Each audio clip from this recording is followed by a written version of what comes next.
So Trials Fusion has launched as of yesterday for the PC, so we now have access to Track Central, which means now's the perfect time to go over what you should and probably shouldn't do when you're making a track. First and foremost, you need to have something on your track. Take a look at this. Can you tell me what the problem is? I'll give you a hint. I'm not jumping over anything or having to do crazy crawls or flips or anything. I'm going in a straight line. That's it. You need to have something on the track. I understand it's new. You guys just want to try and make some crazy fun stuff. But crazy fun stuff generally involves more than one jump. It generally involves a series of jumps. Because that's kind of what Trials is all about. Not only that, you need to worry about the background. A foreground is great because that's where all your fun stuff is, but a background keeps it from looking boring. Now, there's one exception to the rule. If you're doing a Giga Track, which is a track that's ridiculously long, and you used all your allotment of memory for track length and jumps during that crazy long track, then it's forgivable to have no background. But if your track is like a minute, 3 minutes, 4 minutes, you need to kind of have a background with it as well. It really completes the track. Now, let's take a look at this one. This is one of the tracks, again, this is all the tracks I'm showing are all from the day one, first things out, so it may sound like I'm being harsh, but I'm trying not to. Because I understand it only was out a couple hours, and some of these guys put out some okay stuff for kind of a short period of time. Here's one of the tracks that's actually kind of fun. It's kind of a simple idea. It's just a bunch of jumps, back and forth, and it's not super challenging. It's pretty good. It's pretty fun. It's not that difficult of a challenge. It's enjoyable. And then it gets to this, which it does have no background, which is kind of a buzzkill. It's just technical jumps, one after another, which isn't bad. It's a good practice track if you're bad at bunny hops because it's forgiving, but it also gives you the challenge where you can just try to jump back and forth, hit really steep ramps, and things like that. But it does break the second thing you kind of want to avoid, and it'll come up right after these two jumps.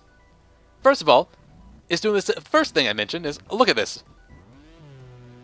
There's nothing here. You're over nothing. You're just driving, and there's nothing. And then, what the fuck is this? What am I supposed to do here? Why is it that after such a long course? Did he just forget to put a finish line? Is this not supposed to be in it? So, I end up crashing, and then it's way back here. It's all the way back to the start of the bunny hops. And that's something you also want to avoid. You want to start using checkpoints. During all these tracks, you really need to consider, what is Red Lynx doing, and why do they do it that way? Red Lynx has a foreground, they have a background, and they also have a bunch of checkpoints.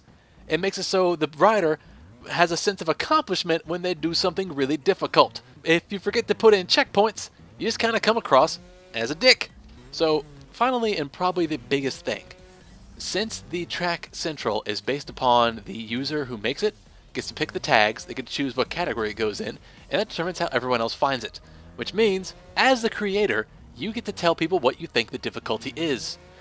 And therein lies a big problem, because just because you think something is easy or you think something is medium, doesn't mean it is for everyone else. Now, some tracks are, some tracks aren't.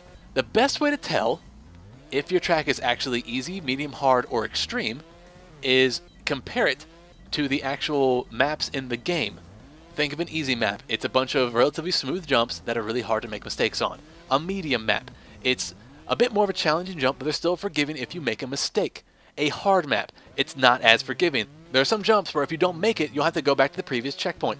It's still a little bit forgiving, but not very much. You kind of have to be on your game. Go back and look at some of the tracks on the hard, and you'll see, like, oh, I can see why this is definitely a hard. And then there's the extreme tracks. They're unforgiving. They're all technical. They all have these weird skill things to them, and that makes it an extreme track.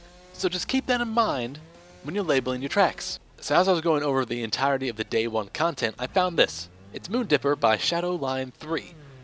This guy produced this thing within like the first 3 or 4 hours after the game launched. So he just turned it on and just whipped this thing out. And the reason I like it so much is because it illustrates everything that I mentioned so well. It's a solid medium, because all the tracks I pulled were from the medium section, and this one is a great medium track. It's everything you would expect when you see something labeled medium. The jumps aren't super complex. They're pretty forgiving if you make a mistake. You saw that multiple pathway when I missed that first jump. I wasn't expecting that. It also covers everything else I went over. it has jumps, which has a huge benefit compared to the earlier things in this video. It has a background, which a lot of the tracks on day one content didn't have. It also is fun, which, again, a lot of the tracks in the first day worth of content weren't a lot of fun. But this one I enjoyed, and it's definitely my track of the week. You guys need to go download it, give it a shot. It's pretty good, and it's a great example of what you can do in Trials. So, guys, go play this one, go make some content, let me know what you make. I'll give it a shot, I'll cover it. I know you guys can make great stuff. Trials Fusion.